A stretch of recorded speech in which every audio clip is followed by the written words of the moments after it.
Bienvenidos, ¿cómo están? ¿Todo bien? Bueno, antes de comenzar la parte correspondiente al evento en cuanto a las cátedras, voy a no presentar, pero sí a invitar a la presidenta del Centro de Estudiantes para que en nombre del Centro de Estudiantes nos dé la bienvenida. Un fuerte aplauso. Bueno, muy buenas noches. Es mi primera experiencia de poder tener el placer de abrir junto al profesor este Marketing Week. La Semana del Marketing es un placer para mí y es un orgullo poder estar presente y trabajar en conjunto con el docente, con tanta trayectoria y que trae tanta excelencia a nuestra facultad, especialmente para los licenciados en administración, que trae estos casos empresariales, toda la experiencia, el desarrollo de una materia tan importante como marketing y dirección, para poder nutrirnos a nosotros como estudiantes, para establecer una alta vara del nivel de profesionales que salen de esta facultad. No por nada, es chisme nomás. La Facultad de Ciencias Económicas salen los mejores licenciados en administración y los contadores públicos, estadísticamente dicho, no porque amo mi facultad, sino porque es la realidad. De acá salen los mejores profesionales en ciencias económicas. Y es un placer para mí darle bienvenida a los expositores, a nuestra casa, que se sientan como en ella, y decirles que aprovechen, que disfruten, que se nutran, porque estas son oportunidades únicas que en conjunto con la cátedra podemos brindarles a ustedes como experiencia y conocimiento para que puedan enriquecerse como profesionales, ¿sí? Y como siempre les digo, cualquier duda o consulta saben que está franja para ustedes y el profesor también y toda la cátedra en conjunto para acompañarlos y apoyarlos. Les deseo que sea una gran jornada, los esperamos hoy, el miércoles que viene y este sábado 24, ¿sí? Que tengan una excelente velada. Muchas gracias por haber venido. Muchas gracias a vos. Bueno, obviamente que en una casa de estudios como la que con mucho honor pertenecemos, el Centro de Estudiantes es clave, lo sabemos. Y ya para dar paso a un concepto bien de marketing,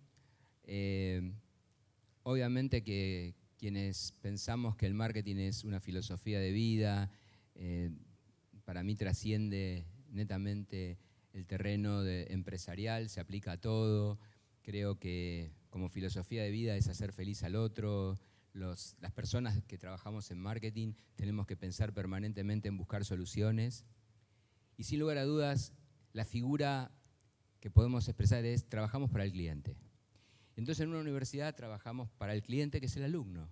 Entonces siempre el alumno en el centro y quien abrió la jornada representa al alumno. Por eso esa metáfora es, la empresa está centrada en el cliente, nosotros estamos centrados en los alumnos. Y eso nunca lo tenemos que perder de vista y todo lo que hacemos, podemos equivocarnos, pero lo hacemos con la mejor intención de brindarles la mejor. Hoy no podemos nosotros decir que formamos, sino de generar las mejores experiencias para que entre todos construyamos la mejor versión de todos y cada uno de nosotros, en forma individual y en forma colectiva, también tomando las palabras de la presidenta del Centro de Estudiantes, generar una buena marca para nuestra facultad y para nuestra universidad. Eso es construcción de todos. Entonces trabajamos en paralelo para varias cosas, para construir la marca de ustedes y para construir la marca de todos, que es Lomas. Y como me gustan mucho las metáforas, obviamente ya pasado de alguna definición no cotleriana, sí voy a decir obviamente que creo que el marketing en el mundo moderno tiene 65 años. No puedo dejar de decir que la Asociación Argentina de Marketing cumple 60 años este año. Imagínense en los innovadores que fue el marketing de Argentina, para que si en el mundo Kotler empezó, creo que comenzó siendo profesor 61-62 en Chicago, en Northwestern en Newark, en Kellogg Management School de la Northwestern University, pero vamos a tomar la referencia del 60, no es que antes no existía el marketing y el concepto, pero el marketing moderno realmente comienza en el 60. Y bueno, en Argentina, en 27 de mayo de 1965 se crea la Asociación Argentina de Marketing. Innovación total, ¿no? Imagínense, las cosas no llegaban tan rápido como ahora, desde Estados Unidos o desde Europa, tardaban, y Argentina es una de las pioneras en esto. Así que bueno, mi homenaje a la Asociación Argentina de Marketing, el sábado me voy a referir un poco más a esto. Y ya viendo a las metáforas, bueno, no es casualidad que siempre, más allá de mi admiración, mi gusto por la música, mi admiración por Cerati, obviamente para mí el marketing es un juego de seducción, donde a través de la persiana americana tenemos que descubrir signos,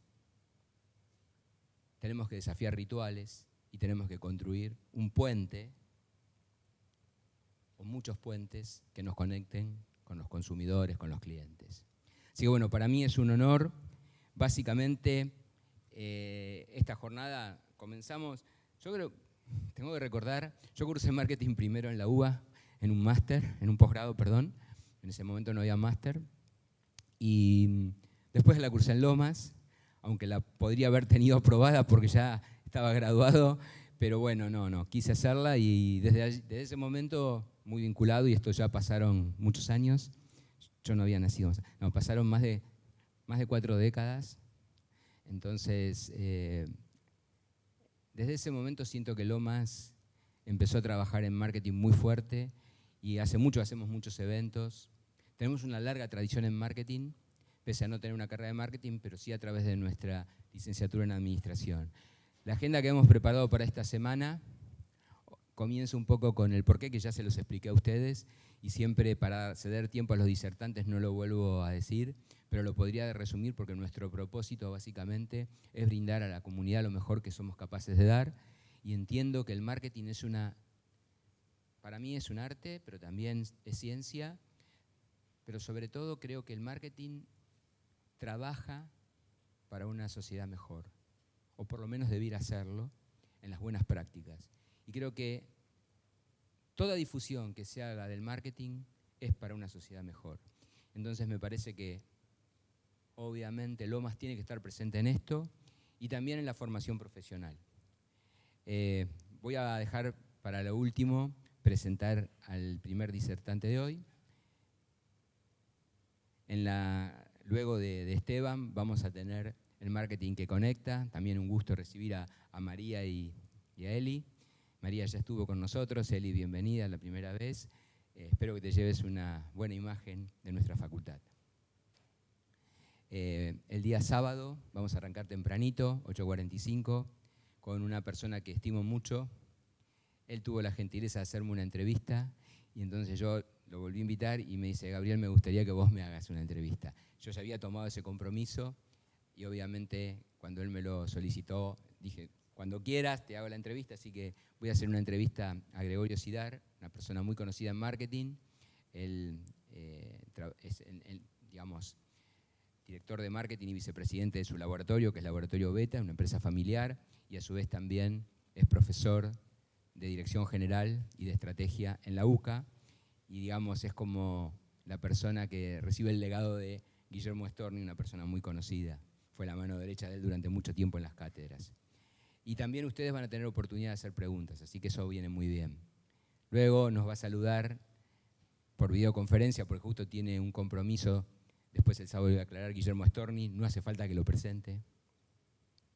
Luego vamos a tener un tema bastante interesante, que es vía pública, pues si bien vemos muchos componentes digitales, punto de venta, creo que vía pública es algo que a lo mejor no lo tenemos tan atendido, y yo personalmente es una herramienta que me gusta muchísimo, hay que saber utilizar, entonces creo que es la primera vez que dedicamos una conferencia a vía pública.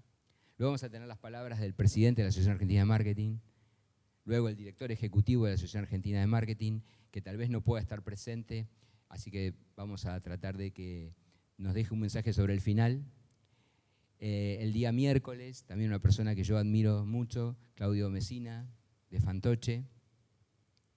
Y por último, vamos a tener, como siempre, la gente de Moiguer que nos acompaña y nos va a presentar todos los estudios de clase media. Va a ser algo realmente muy, muy interesante. Así que bueno, voy a la primera parte. Pasé la agenda muy rápido para que tengan una idea. Después, a través de PDF van a tener todo el programa, que básicamente es lo que le acabo de mencionar. Y bueno, ahora Vamos bien porque quería empezar con la presentación 7:30. Muchas gracias por la puntualidad. Estábamos tratando que llegue la mayor cantidad de gente, pero 7:30 yo quería que el primer disertante esté aquí. Y bueno, para mí, obviamente, soy un eterno agradecido a todos los disertantes porque vienen con el único interés de ayudarnos. Y fundamentalmente, con algunos hemos empatizado muchísimo y vienen muchas veces. Creo que Esteban es la vez 7 u 8, más allá de las conexiones online.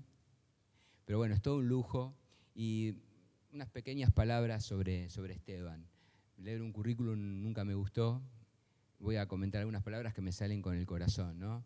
Tal vez lo menos importante que yo pueda decir es su título profesional, es sociólogo, su amplia formación en temas de investigación de mercado, en temas de estrategia, en temas de todo lo que significa los insights.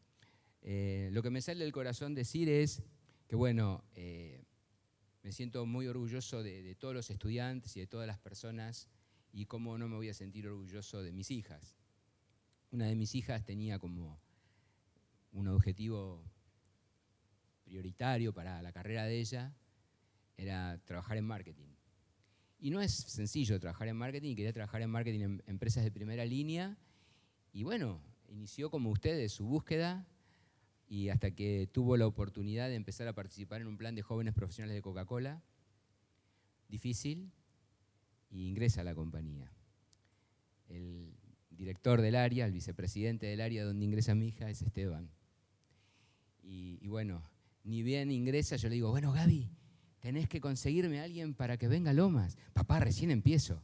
Y creo que más o menos a las 3, 4 meses dice, bueno, ahora ya conozco personas, sin duda hay una cantidad de profesionales enorme, pero la persona que yo quisiera que pueda venir a Lomas es Esteban Socorro, que justo me dice es el vicepresidente de mi área, Strategic Planning and Insight. Y bueno, a partir de ahí vino Esteban y la verdad que fue una experiencia extraordinaria. Y cuando yo vi también la trayectoria de Esteban, sentí, bueno, un orgullo impresionante en poder acercar a Esteban a la facultad. Como ustedes saben, los títulos se ven en la práctica. Y Esteban, bueno, tiene una trayectoria muy importante en varias compañías. Antes de Coca-Cola creo que estuviste en Melnik, que también todo un tema fundamental lo que era Melnik, y Luis Melnik, ¿no? Si mal no recuerdo. Y luego directamente a Coca-Cola, que ya perdí, pero debes haber estado como 25 años más o menos. 28, casi 3 décadas en Coca-Cola. Y ustedes saben lo que yo pienso, al menos de marketing de esa marca, creo que es la marca. La segunda le digo a Gaby que Johnny Walker, pero creo que también es una muy buena marca Johnny Walker, así que entre Coca y Johnny Walker tengo mucho cariño. La tercera, no, la primera es Racing, sabías, ¿no? Y la segunda Lomas. Pero bueno, me van a matar. Simplemente su trayectoria en Coca-Cola es impecable porque se desempeña en varias posiciones. Creo que haber pasado por todo lo que es el área de estrategia de Coca-Cola, el manejo de las marcas, la investigación de Coca-Cola, que es una compañía de mucha investigación, de mucho research, que va en profundidad con las tendencias, que busca insight, es enorme. Y bueno, después de todo ese camino, también trabajó en Atlanta manejando productos, o sea, tiene un amplio espectro en Coca-Cola. Terminó con un tema fundamental que era el gran desafío de la transformación digital. Y en una compañía innovadora como Coca, iniciar ese desafío me imagino que ha sido para él también un gran aprendizaje. Obviamente, después de una carrera impecable, tiene ahora una trayectoria como consultor y nada más ni nada menos, respetando todas las personas que trabajan. Yo tengo una admiración desde el año 82 que lo conocí, por Fernando Moiguer, en la construcción de marcas y en todo lo que es el área de análisis sociológico, tendencias. Como verán, empezamos con él y terminamos con la gente de Moiguer. Y bueno, Esteban colabora, es parte del equipo hoy, está trabajando a fondo con Moiguer. Así que, como se imaginan, para mí es un lujo tener estas personas, que primero de todo son excelentes personas, pero profesionales de un nivel superlativo con ustedes y poder ofrecérselos. Un fuerte aplauso para recibir a Esteban.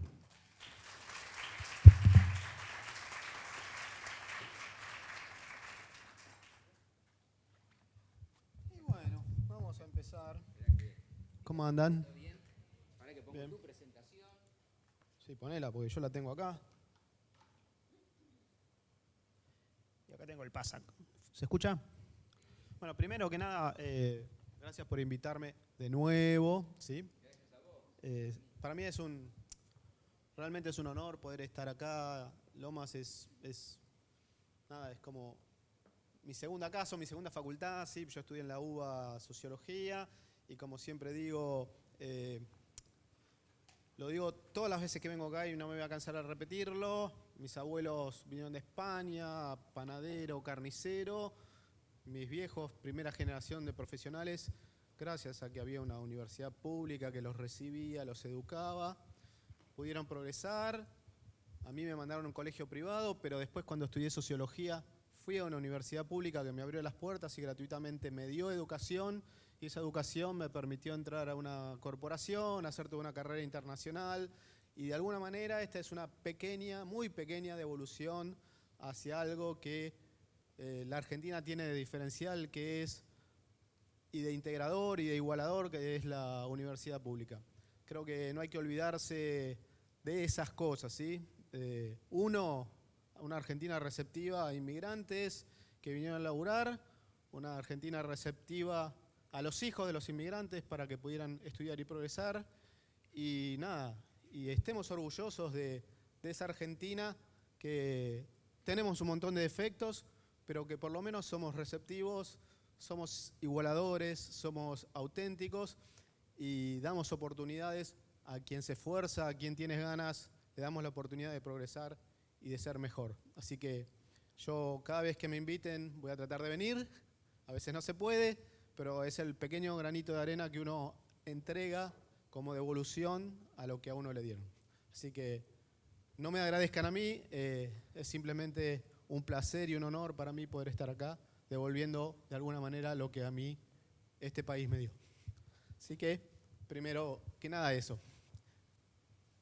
Horrible venir a hablar acá y que uno ya esté en la situación de la vida donde algunos aprendizajes de mi vida de marketing, ¿sí? Entre líneas que se lee, estás viejo, ¿sí?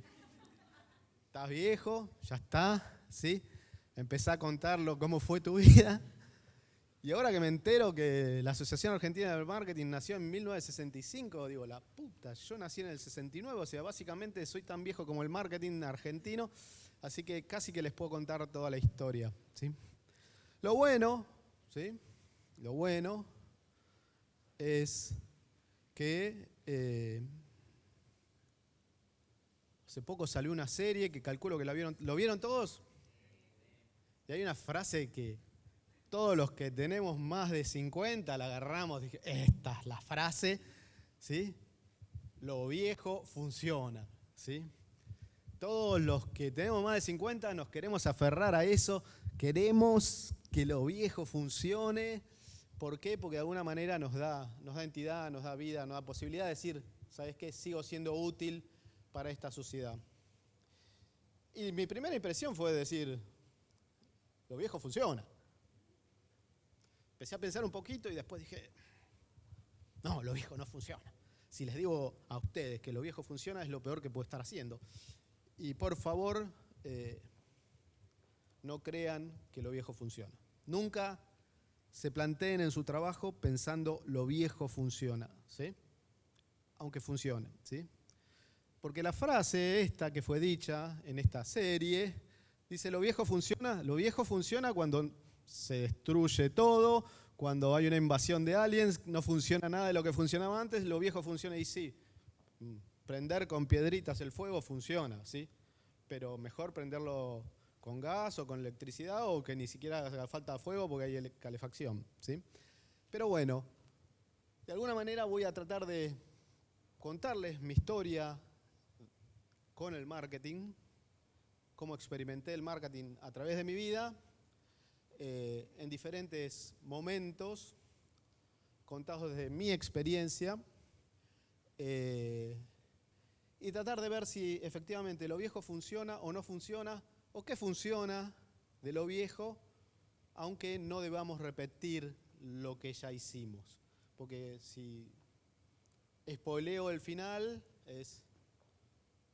No intentemos de repetir lo que se hizo, sino aprendamos y subamos la escalera, pero siempre mejorando, cambiando. Nunca se conformen con lo que se hizo, ¿sí? Siempre busquen hacer algo diferente y crear más.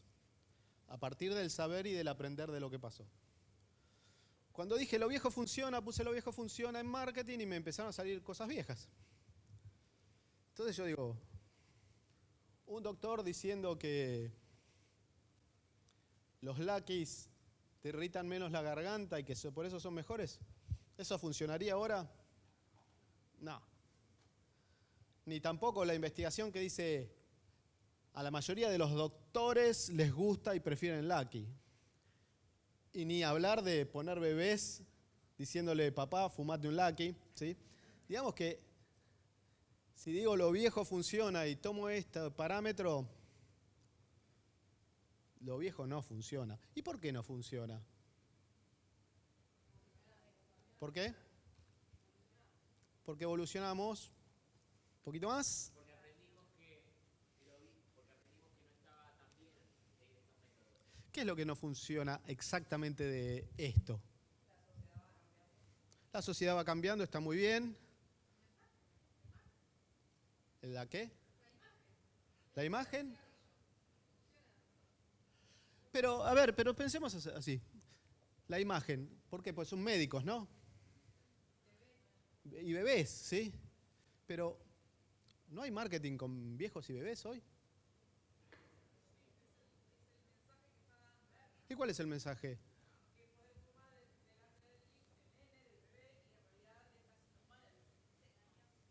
Es engañosa, sí. Lo que no funciona.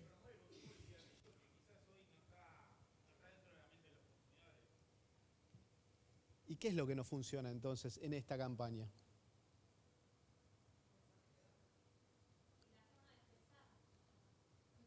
En ese momento funcionaba, pero hoy en día no funcionaría. Pero no funciona porque el marketing está mal o porque hay algo del marketing que está mal. Pero yo les voy a decir, era medio tramposo. ¿Qué? Sí, todo eso tienen razón y efectivamente, pero hay una cosa que con el contexto cambiado y con otro producto podría llegar a funcionar. Lo que no funciona acá es el producto. Si yo les hubiera puesto, qué sé yo, no sé, una pasta para lavarse los dientes, que el médico te la recomiende, que el chiquito te parecería viejo el estilo, pero decís, no está mal. Acá lo que hace ruido es el producto, ¿sí?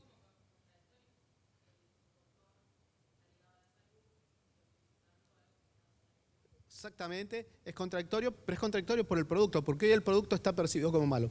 Este marketing yo no lo viví. Se llama casi que la prehistoria del marketing, que es cuando las empresas comunicaban y hablaban del producto.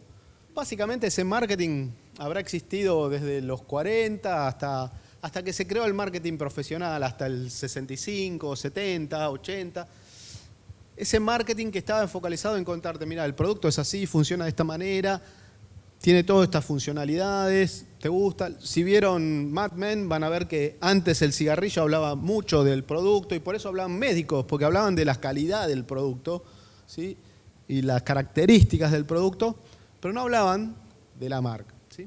Ese marketing yo no lo viví, por eso lo puse en blanco y negro y lo puse con esas, ¿cómo se llama? Esas fotos retro, y además tratando de exacerbar el punto de que el marketing o la prehistoria del marketing era una prehistoria de productos, ¿sí? Se vendía un producto, te contaba lo bueno que era y trataba de vendértelo con gente que validara ese producto. Ahora vamos al marketing que sí yo viví. En realidad yo viví 4 tipos de marketing, ¿sí? Un marketing que lo puse de los 80 al 95, no porque empiece en los 80, sino porque yo empecé en los 80 a consumir marketing, que es distinto. Un marketing que yo considero. Estas segmentaciones no van a coincidir con nada teórico ni nada, son segmentaciones prácticas de mi experiencia. Seguramente después la van a cruzar y van a encontrar los 5 niveles de Porter. Está todo bien y va a haber coincidencia. Pero esto es el marketing que yo viví y que yo experimenté. Me encantó, cuando la vi me dije espectacular. No lo traten de racionalizar porque ¿sí? No lo van a entender. Igual que yo tampoco me entiendo. Después el marketing de redes y después el marketing de hoy o el marketing que va a venir, del cual me va a costar mucho hablar porque básicamente entiendo muy poco, que tiene que ver con el marketing generativo. ¿Sí? Vamos a hablar paulatinamente de cada uno de estos. El marketing aspiracional, que yo llamo marketing de los 80, lo llamo marketing de los 80 al 95 porque en ese momento yo empecé a ser adolescente, empecé a estudiar y empecé a trabajar en la primera agencia que era Melnick Berg. Y ese marketing era un marketing, era maravilloso, ¿sí? Yo estoy enamorado de ese marketing y si hubiera que volver a algo, volvería a ese marketing. A mí me encantaba. Eran pequeñas películas de 30 segundos, 1 minuto y había hasta de 2 minutos. Llegó a haber comerciales, comunicaciones que eran pequeñas obras de arte, pequeñas historias de cine contadas maravillosamente, donde la verdad era sentir de verdad, ¿sí? Gente bailando, feliz, chapoteando. Te salió el sentir de verdad, no es casualidad. Sí, obvio, no, lo dije a propósito. ¿Sí? Y yo siempre dije en Coca-Cola, que yo empecé a trabajar en Coca-Cola cuando tenía 16 años. Yo tenía 16 años, no tomaba Coca-Cola y no tomé Coca-Cola Light hasta entrar a Coca-Cola. No era consumidor de Coca. Pero sí empecé a trabajar en Coca-Cola a los 16 años. ¿Por qué? Porque Coca-Cola a los 16 años sacó un comercial que se llamó Asamblea. Pocos lo deben recordar, pero yo me acuerdo cada palabra de ese jingle, que era soy el mañana del mundo, de mi nación la esperanza, soy la gente del futuro que en todas partes avanza, y nuestro mensaje es una canción llena de emoción. Vamos a construir un futuro mejor, denos un mañana y construimos un futuro mejor. Y yo tenía 16 años y dije, es eso, denme un mañana que yo voy a construir un mundo mejor. Y cada día que entré a Coca-Cola me acordé de esa canción y honestamente parte de mi placer de trabajar en Coca-Cola era que yo iba a cumplir esa promesa que de chico Coca-Cola había hecho, que si le dábamos un mañana a la gente íbamos a construir un mundo mejor. Esa marca, ese marketing, no hablaba nada del producto. No me decía que era la más rica, la más efervescente, la más sabrosa. Ni siquiera me decía la ocasión de consumo. Me estaba hablando de unos valores, me estaba hablando de un estilo de vida, de una alegría. Y era maravilloso, era un marketing aspiracional. Extraordinario, porque era un mundo soñado. Coca-Cola no era la única, en lo más mínimo, ¿sí? En los 80 surgió Nike. Surgió la marca Nike, es de antes, pero cuando lo puso a Michael Jordan a saltar de forma mágica con esas zapatillas, sin decir nada del producto, ¿sí? Simplemente hablando de lo maravilloso que era simplemente hacerlo, ¿sí? Nada, era extraordinario y hacía magia, eran películas de 30 segundos, ¿sí? O Tubi 3 y Tubi 4 que andaban por el mundo caminando, que seguramente no conocen la marca, pero todo el mundo, la generación nuestra, les puede fácilmente cantar entre 5, 6 y hasta 10 jingles de algún comercial. ¿Por qué? Porque lo escuchaban, nos emocionaban, nos tocaban. No decían nada de los productos. Tubi no te decía nada, soy bañado en chocolate, pero no importaba, estaba caminando, o Pati te quiero. Eran cosas que te hablaban y te emocionaban, te construían una marca, no desde el producto, sino desde la emoción, ¿sí? Desde el vínculo, y te contaban cómo es el mundo fantástico, ¿sí? El mundo ideal, ese mundo aspiracional, pero no aspiracional porque está allá lejano, sino porque la aspiración era esa felicidad que te producía, ¿sí? Esa magia extraordinaria de los 80 era fantástico. Claro que era un marketing muy particular, era un marketing para las empresas que podían hacer marketing, era un marketing fácil. ¿Por qué era un marketing fácil? 4 canales de televisión, pocas marcas que podían producir, todo salía por TV o por radio, ¿sí? Y la marca era así como en el marketing de antes el producto era el driver del marketing, acá la marca era el marketing del driver. Yo te digo cómo soy. Cada marca te contaba cómo era el mundo ideal en el cual si entras a mi marca, entras a mi mundo y este es el mundo que soy. Unas serían más de aventura, como Camel, otros serían más de deporte, otros serían más de juventud y alegría, como Coca. Cada marca te invitaba a entrar a ese mundo fantástico que era, y era hermoso, y era realmente hermoso, y duraba 30 segundos y te lo bancabas. Es más, estabas viendo la tele y nadie se levantaba. Primero porque nadie podía cambiar de canal. Hay tecnología, ¿sí? Yo cuando era chico me tenía que levantar y hacer clac, clac, clac, clac, ¿sí? Y tampoco tantos clac porque había solo 4, ¿sí? Era lindo, era muy lindo y lo mirabas y prestabas atención. Y tampoco te podías distraer mucho, no es que había un celular por ahí o algo por ahí, no es que agarrabas un libro mientras venía la publicidad, no, te quedabas ahí. Si tus viejos te regalaban y te permitían ver la tele mientras comías o mientras después cosas. Y si te dejaban encima ver un programa que te guste a vos, ¿sí? Pero bueno, entonces era un marketing más fácil, mucho más glamour, productos deseados, aspiración social, modelos culturales.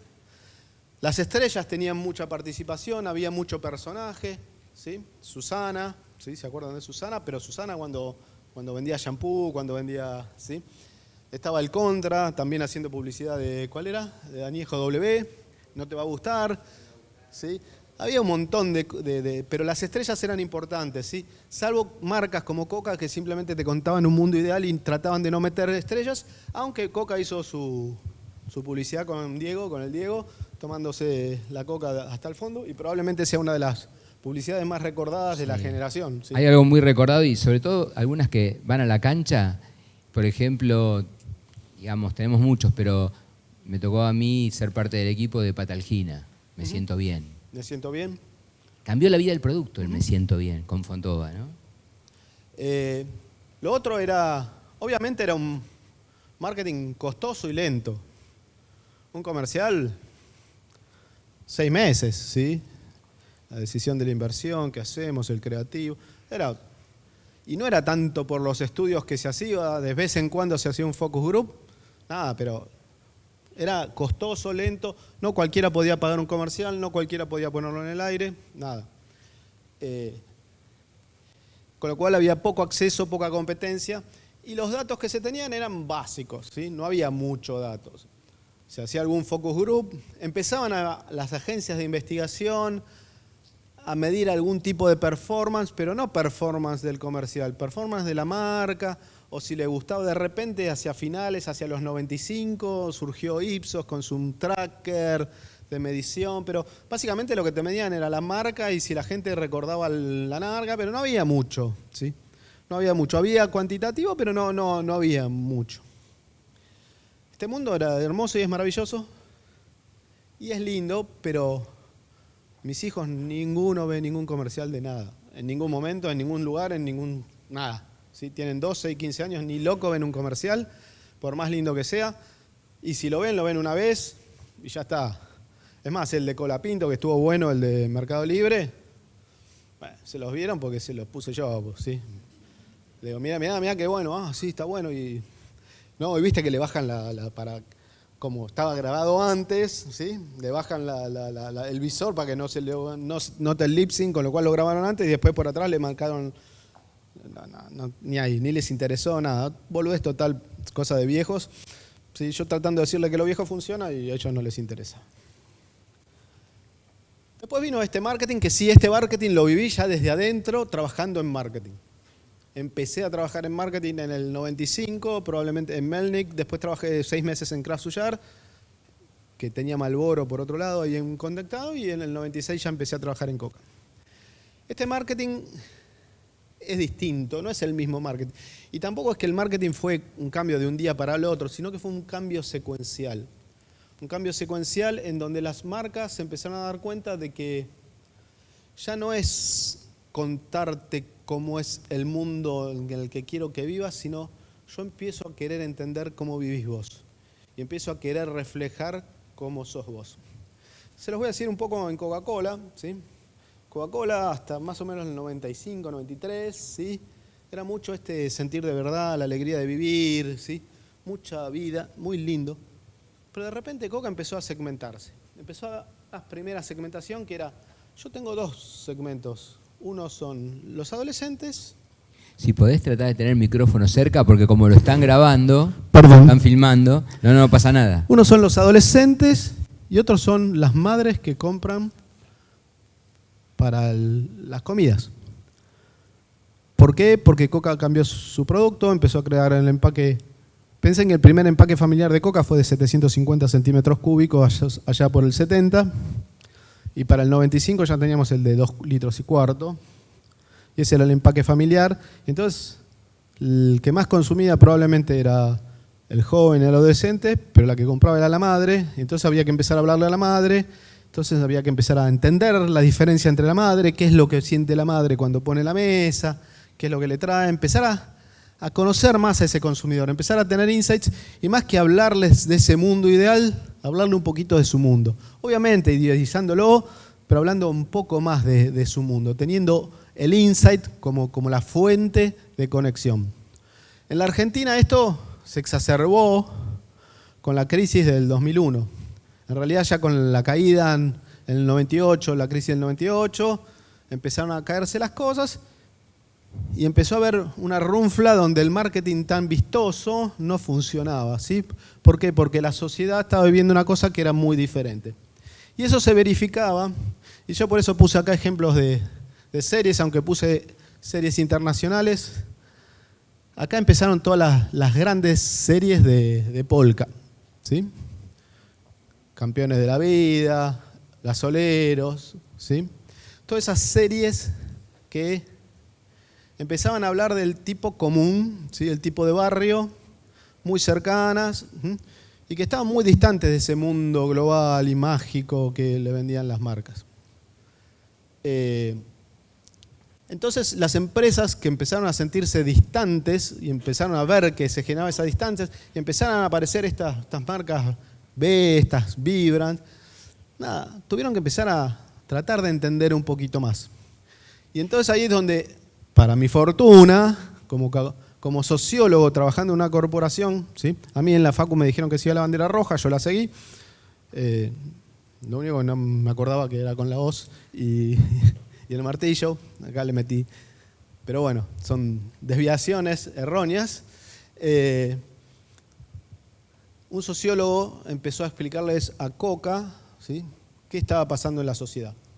Y construimos una herramienta, que ahí es donde lo conocí a Fernando, que se llamó Consumer Mood. En ese momento no había plata.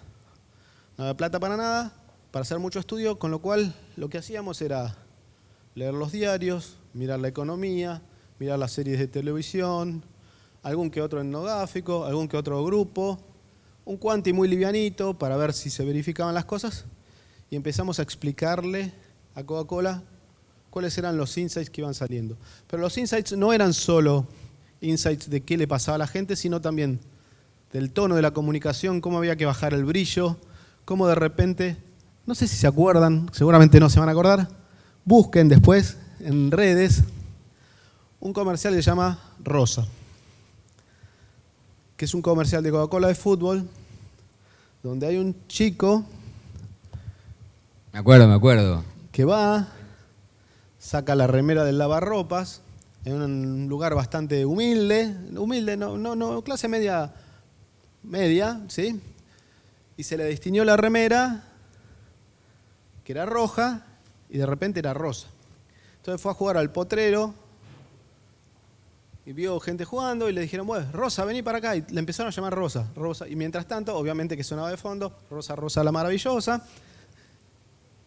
Todo eso que tenía que ver con una estética, los detalles y el hecho de el desteñirse de la remera, algo que nunca en la vida Coca-Cola había hecho de diluir el color propio, estaba vinculado con insights que teníamos de que la sociedad se sentía diluida, que la sociedad se sentía menos. Entonces, era hablarle al consumidor desde sus propios insights. Hubo mucho trabajo para entender esos insights y para darle a la tecla con eso. A partir de esta época empezaron un montón de cosas, ¿sí? Que tenían que ver con lo que les empecé a hablar, de las primeras segmentaciones, empezar a hablar de madres en la comida, adolescentes, fútbol, nada, pero en todos empezaron a segmentar. Después lo puse a Tinelli ahí porque fue el principio de... Se empezó a cambiar de... El prime time dejó de ser noticieros, ¿sí? Y empezaron a ver celebrities teniendo su propio programa, su propio show, donde de repente las marcas ponían y los conductores hablaban de forma popular, ¿sí? Ya no eran los que no podían decir malas palabras, sino que las decían, eran chabacanos, eran divertidos, eran entretenidos. Y eso empezó a ser popular y las marcas empezaron a poner sus productos, empezaron a hacer product placement, empezaron a hacer PNTs. Nuestro querido Tinelli con su boquita comiendo alfajores a full, ¿sí? Pero eso tenía que ver con insight, ¿sí? Si el flaco se lo comía y se lo comía de una, era un insight de, sí, a veces jugábamos con los amigos a comer. Y no es que fue de casualidad. Está pensado, está trabajado. Y hay que entender que ese marketing evolucionó versus ese marketing donde todo era perfecto, empezó a ser un marketing mucho más imperfecto, mucho más cercano. Las promociones, también fue el momento del auge de las promociones, fue el momento del 95 al 2005. Si se fijan, va a haber promociones de todo, viajes al mundial cuando era el 1-1, rifas de autos, todo el mundo empezó a hacer promociones. Antes no había promociones, eran muy poquitas las promociones. Si eran promociones eran cupones de descuento, ahora eran las mega promociones para tratar de darle al consumidor que vuelva. Todo eso empezó a funcionar también. Lo otro que se empezó a hablar mucho es del 360. El 360 no digital, sino el 360 físico. Si yo hago una campaña del mundial, tengo que tener el comercial, tengo que tener la radio, la promo tiene que estar vinculada, tengo que tener el PNT en el programa de fútbol, tengo que tener ¿cómo se llama? La vía pública, todo tenía que estar alineado y tengo que tener el packaging con la etiqueta, ¿sí? Se empezó a hablar de un 360 general. Y estas cosas empezaron a funcionar, ¿sí? Y es cuando empezó a aparecer el tema de digital, empezamos a tener todos mail, todos teníamos computadora y empezaron a aparecer las primeras campañas digitales de mailing. No eran súper efectivas, pero eran mucho más precisas, ¿sí? Cuando funcionaban, pegaban en donde tenían que pegar y empezamos a tener algún tipo de información digital. Lo otro que empezó a ver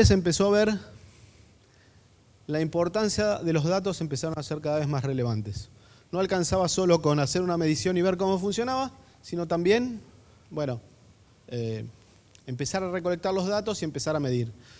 Empezó a haber una palabrita que se llama MBA, ¿sí? Marketing Variance Analysis, donde con los datos históricos de inversión, de performance, qué sé yo trataba de entender cuál era el retorno a la inversión de mis campañas de marketing.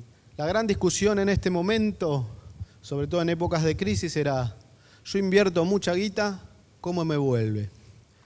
Y además empezó a haber fragmentación de medios. ¿Por qué? Porque antes había 4 canales, empezaron a haber canales de cable, empezaron a haber... Esta época del marketing es la que yo más disfruté, la que más participé y la verdad fue un marketing hermoso, ¿sí? Un ejemplo que les quería dar de acá de fracaso, para que vean que lo viejo a veces funciona. Nosotros estábamos muy metidos con el insight en ese momento. Entonces, en un momento decidimos hacer estudios en todo el país, Tucumán, Salta, Mendoza, Córdoba. Dividimos el país en cuatro regiones. Hicimos como 100 focus groups en las diferentes regiones para sacar el insight por región, porque íbamos a sacar una comunicación para cordobeses, otra para la gente del norte, otra para... Hicimos una campaña gigante, 360. Y mientras hacíamos todo eso y acabamos de terminar de filmar, llegó de Atlanta un comercial que era de unos osos polares. Yo como dije, ¿pero qué insight tiene un oso polar? ¿Cuál es el insight del oso polar? Acá no nieva, acá no hay osos polares, ¿sí? La Navidad no es... Esto no, al lado de los insights que tenemos nosotros va a funcionar más una miércoles. Y no fue así. Nuestros insights, ¿sí? Exageramos la lógica del insight fuimos tan chiquitos y más que un insight no tocaba la emocionalidad de la gente, sino que hacíamos un chiste sobre el cordobés haciendo chiste en un rally, hacíamos un chiste del salteño, no sé qué.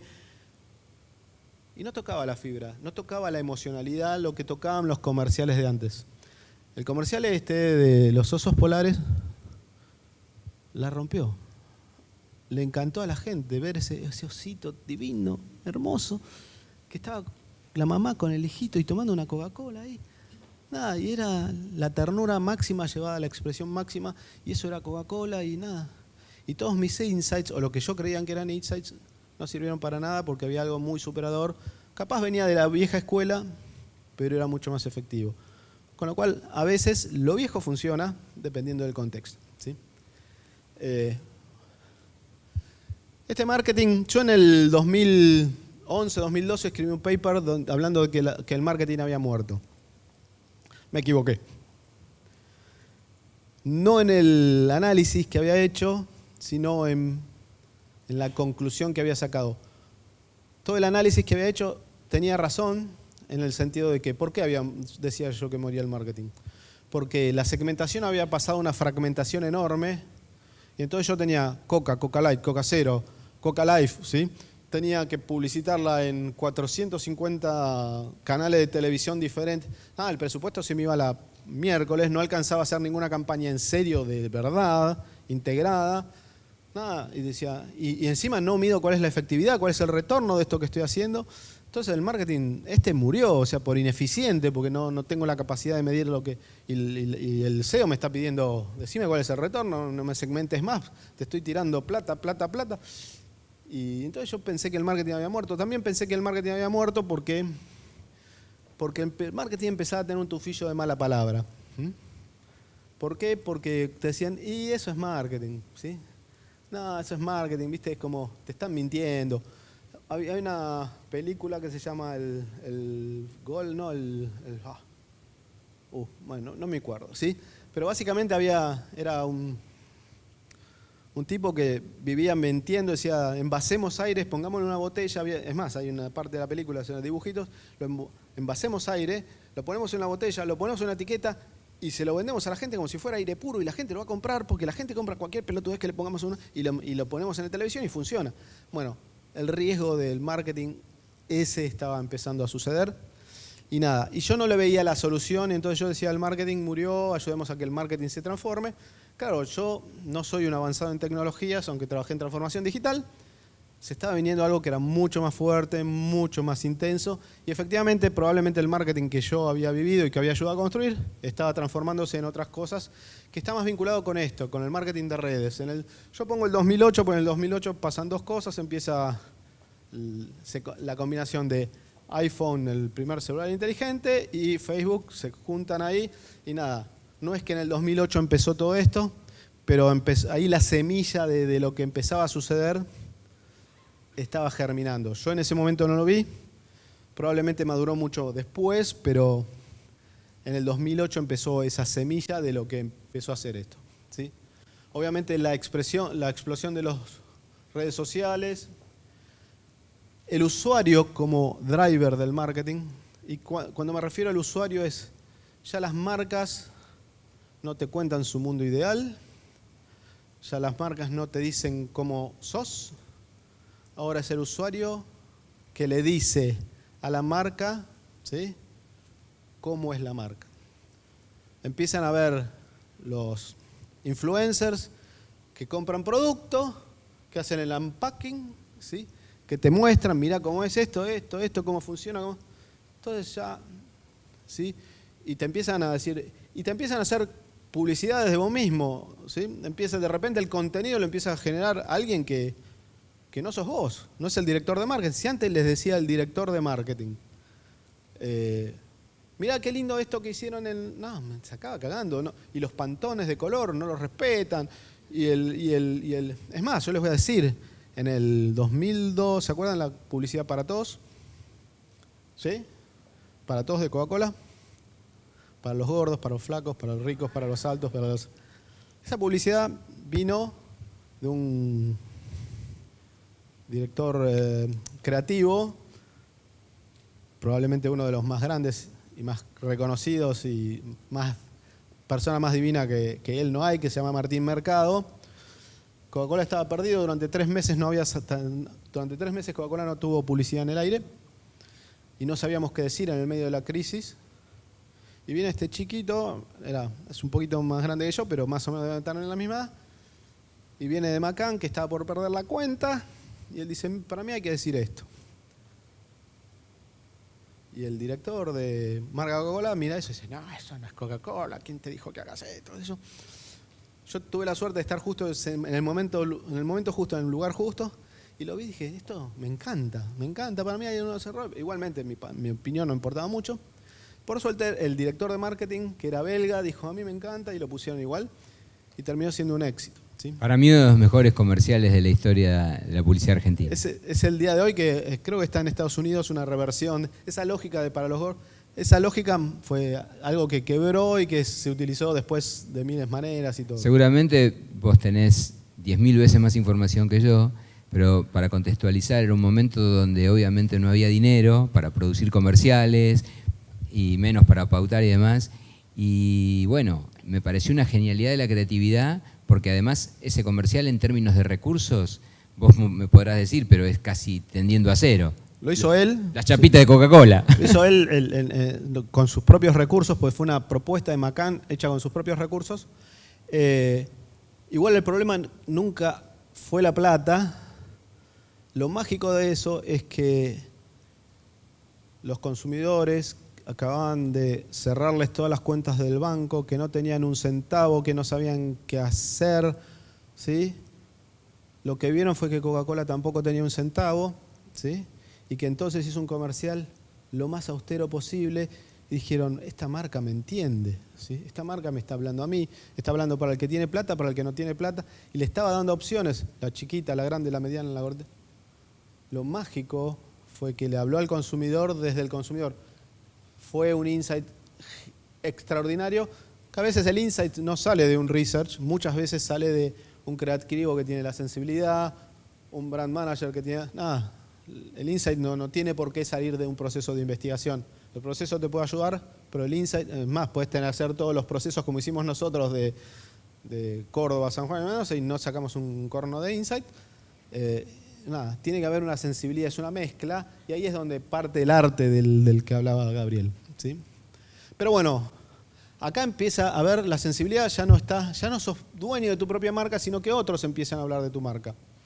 Y empiezan a hablar como quieren, en el lenguaje que quieren, a la hora que quieren, y la destruyen, la hablan, la pueden amar o desamar, la pueden odiar, ¿sí? Y tenés que aprender a vivir con eso. Y no solo aprender a vivir con eso, sino aprender a crecer y a multiplicar eso. A empezar a hacer eso viral. Y eso me parece que es una de las cosas mágicas de este nuevo tipo.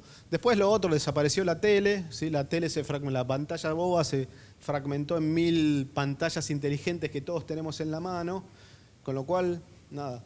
Lo otro también es que 30 segundos en la vida de un adolescente es una eternidad. Es una eternidad, ¿sí? O sea... Creo, hoy el promedio, si no pegás en los primeros 4 segundos con la comunicación, ya estás en el horno, con lo cual, nada, la fragmentación fue total y general, pero el marketing no murió, al contrario, el marketing está más vivo que nunca. Yo me equivoqué, ¿sí? No por las razones por las cuales estaba fracasando el marketing de antes, sino porque estaban haciendo algo que era distinto que yo no alcancé a ver en ese momento, ¿sí? Y bueno, y con todo eso empezó a ver también ese teléfono que es tan inteligente.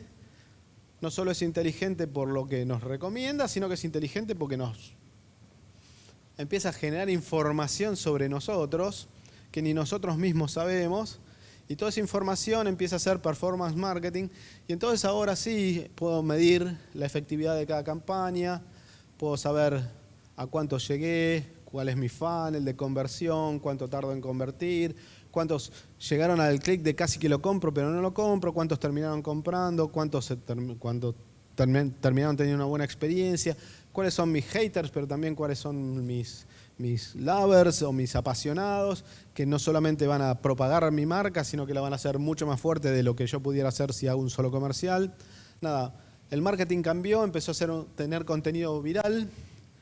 El contenido empezó a ser importante, el contenido no que yo generaba, sino que yo les decía, sino el contenido que entre todos los usuarios empezaron a generar, y entonces el marketing empezó a ser otra cosa, ya no, dejó de ser unidireccional y empezó a ser multidireccional. Y obviamente la lógica de enganche, ¿sí?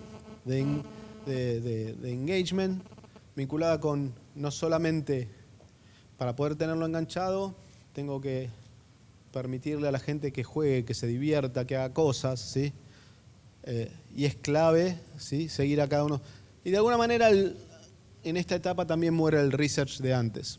Muere el research de la pregunta y empieza a ser un research que tiene que ver con el comportamiento. ¿Por qué? Porque ahora puedo medir comportamiento.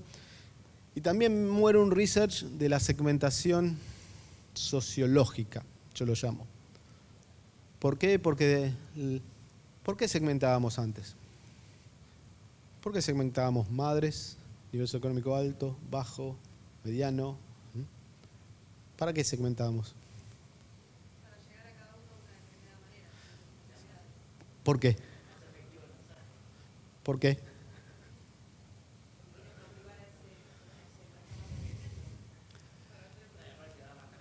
¿Pero por qué madre, nivel socioeconómico medio, alto, bajo?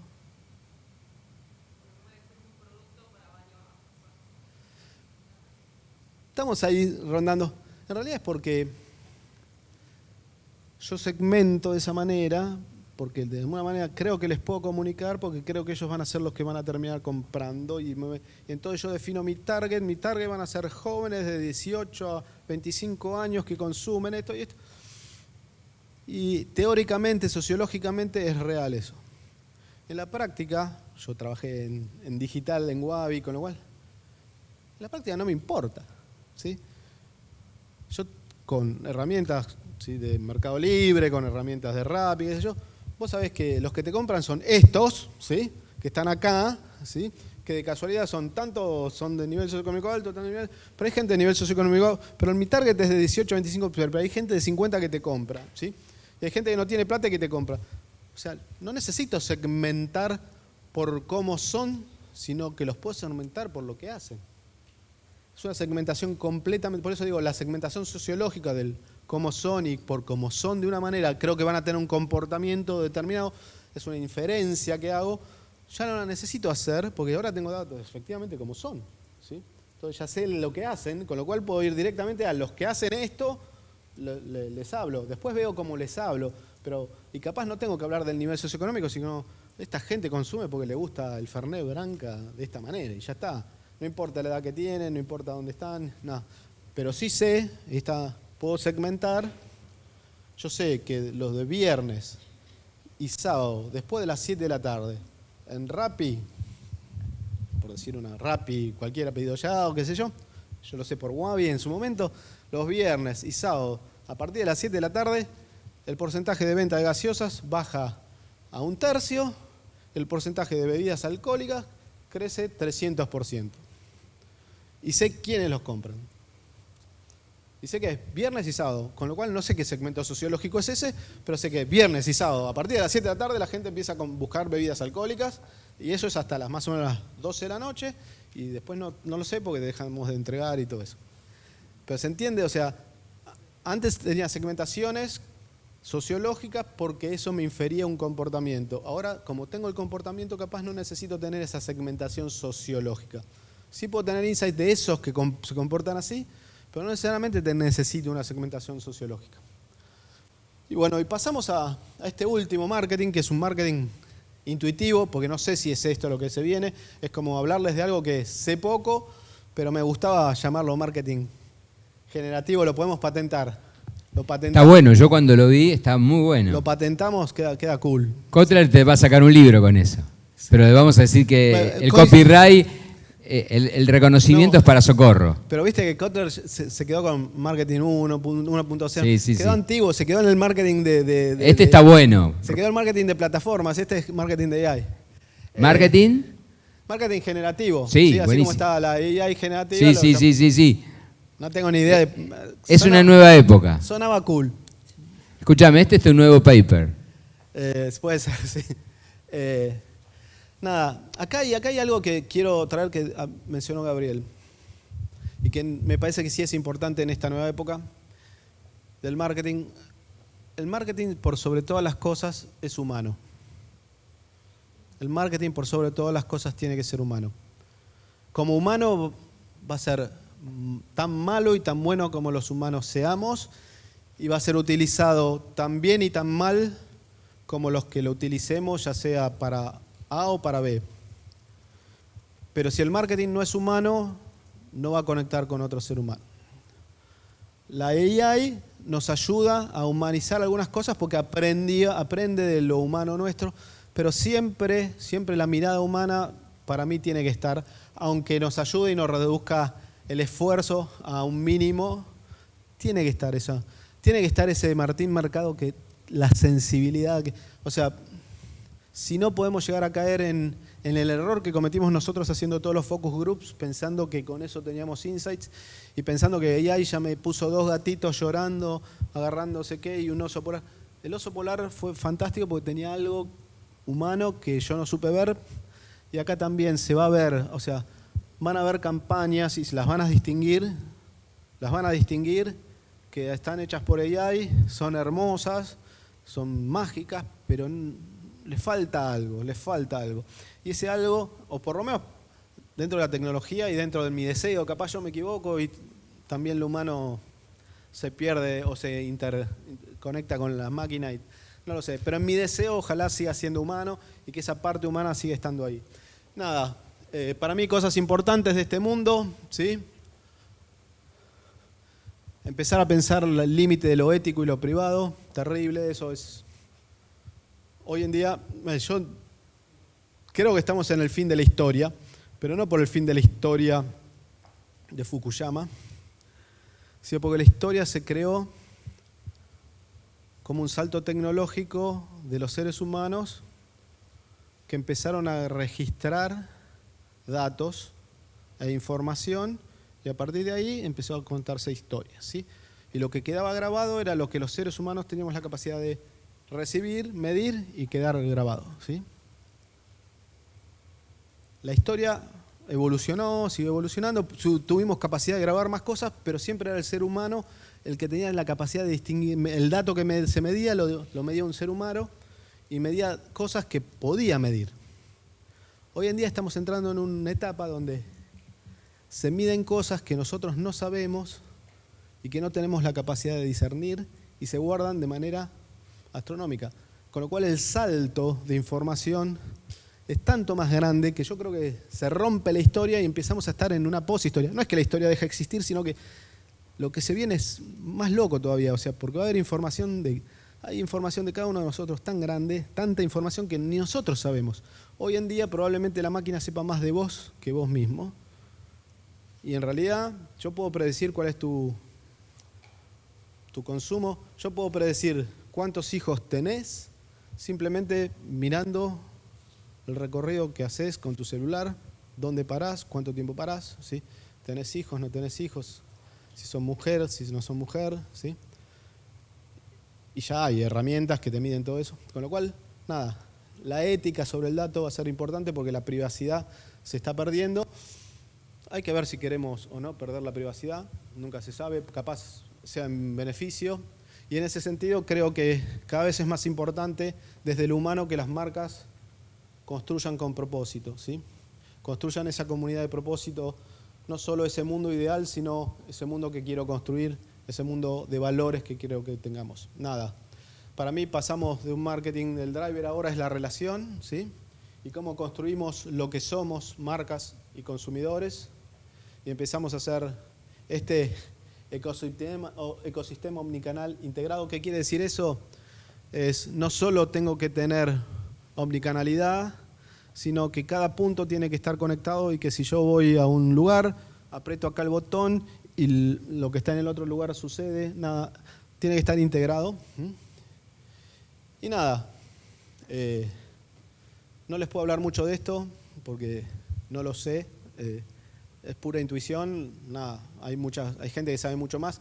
Son ustedes los que van a tener, acá es donde empiezan ustedes a escribir la historia de ustedes. donde ustedes van a contar las próximas evoluciones del marketing, me las van a contar a mí, ojalá. Entonces la próxima vez voy a venir y me voy a sentar a escucharlos. Y nada, ¿sí? Este era el último slide, ¿sí? Se acabó el marketing para mí.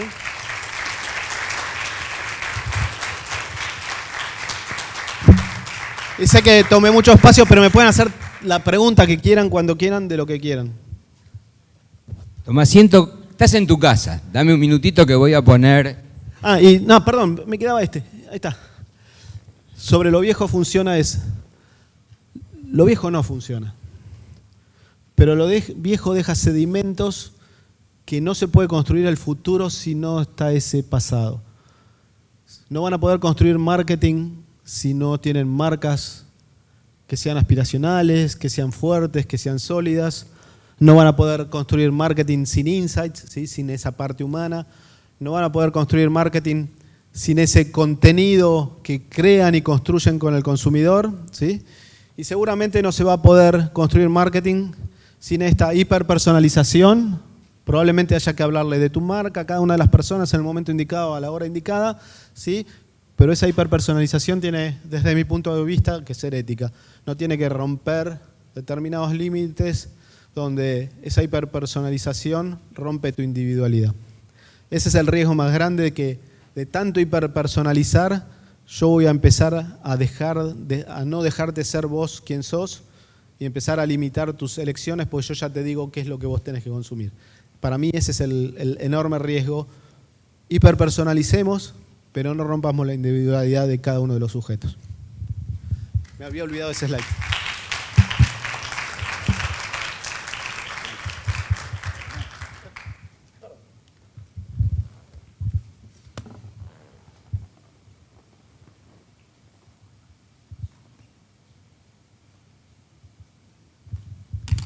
Quería volver a tu portada. Bueno, en principio, como siempre, es un lujo escucharte. Cuando programamos esta actividad, bueno, como siempre, Esteban plantea desafíos. En tiempo. ¿Cómo? Me excedo en tiempo. No. Plantea desafíos y él siempre ha venido a Lomas y ha propuesto sus papers, sus temas siempre muy atrevidos. En el primero me asusté en serio cuando murió el marketing, me muero yo primero. No, pero el trasfondo era que era lo viejo del marketing que ya no funcionaba y eras un adelantado en ese sentido. Y el marketing, como él dijo, cada día está más vigente y obviamente cada vez toma una dinámica más preponderante. Bueno, dentro de este panorama me dice Esteban, bueno, mira, no tengo un paper para presentar ahora. Yo soy muy transparente, así que digo lo que conversamos. Yo digo, pero Esteban, vos no podés mostrar tu historia, nos podés contar todo. Y un poco fue mi pedido. Y bueno, muchas gracias, porque la verdad que para mí era un lujo poder acceder entre todos a tu historia, que tiene mucho que ver con la historia del marketing en la Argentina y con empresas de primer nivel, donde obviamente Coca-Cola es el aspecto central. Vamos ahora, yo voy a hacer unas preguntas disparadoras, luego vamos a trabajar con preguntas de dirección y de marketing, las dos cátedras. Si alguno que no pertenece a las cátedras quiere preguntar, también puede hacerlo, ningún problema, solo que por ahí, como no lo tenemos tan identificado, levanta la mano. Para los disertantes en general, no solo para vos, Esteban, vas a ver que muchos están con la compu y vos podés decir qué pasa. Créanme, están haciendo un trabajo porque nosotros tenemos algo muy particular en nuestros eventos que lo llamamos la co-creación, que es al final del evento, ellos nos explican a nosotros lo que ustedes dijeron. Qué bueno. Que es un poco hacerlo por equipo, con lo cual hay 8 versiones de cada una de las conferencias de ustedes y eso es un aprendizaje enorme para nosotros. Lo llamamos co-creación, creemos en la co-creación, así como se co-crean las marcas, se co-crean los eventos y eso es el cierre, es el sábado 31 y ellos ya están trabajando con eso, con sus computadoras porque tienen las plantillas, todo. Así que no lo tomen como que están en otra cosa. Igual, viendo a mis hijos, me miraron más que mis hijos cuando les hablo. Sí. Para que termine el partido. Bueno, yo voy a hacer algunas preguntas disparadoras, pero obviamente para ser coherente con mi forma de pensar y ver la vida y el marketing, te voy a proponer un ping-pong para que entren muchas preguntas y muchas respuestas. Me encanta por ahí que te puedas explayar. hacelo si lo necesitas, si no, le vamos a dar mucho ritmo de modo tal que puedan preguntar mucho los chicos. Dale. Y lo primero que, más que una pregunta, es algo que siempre me gusta ofrecer es, contanos, esto sí en el tiempo que quieras, tu persona. Hablanos, nos hablaste mucho de marketing, pero ¿quién es Esteban Socorro? Qué buena pregunta. No tengo que ir a psicóloga para responder. Nada, yo creo que soy un tipo re común, pero muy, muy, muy, muy común y muy básico. Bastante introvertido. En el escenario cuando me subo me suelto, pero después soy muy, muy, muy introvertido abajo. Esa introversión lo que me hizo fue ser muy observador de las personas, ¿sí? Capaz como siempre era el que estaba al costadito mirando cómo sucedían las cosas, y terminé siendo sociólogo creo que por eso. Es más, la pregunta que me hacía yo, que no lo lograba entender, era por qué mis zapatillas que tenían dientes, tenían las flechas de antes, ¿sí?, no eran tan buenas como las que tenían pipita, y no entendía yo, nunca lo logré entender. Después me di cuenta que era el marketing todo esto. Entonces me preguntaba por qué. Nada, generalmente era una persona sí, introvertida, observadora, que se preguntaba de los comportamientos humanos. Me gustaban las matemáticas, pero me parecían predecibles, y me gustaba más lo humano, que era más impredecible, como que no había una respuesta directa. Y según mi hermano, que es ingeniero electrónico y que tenía razón, lo mío es más chanta, pero bueno, es lo que hay. No.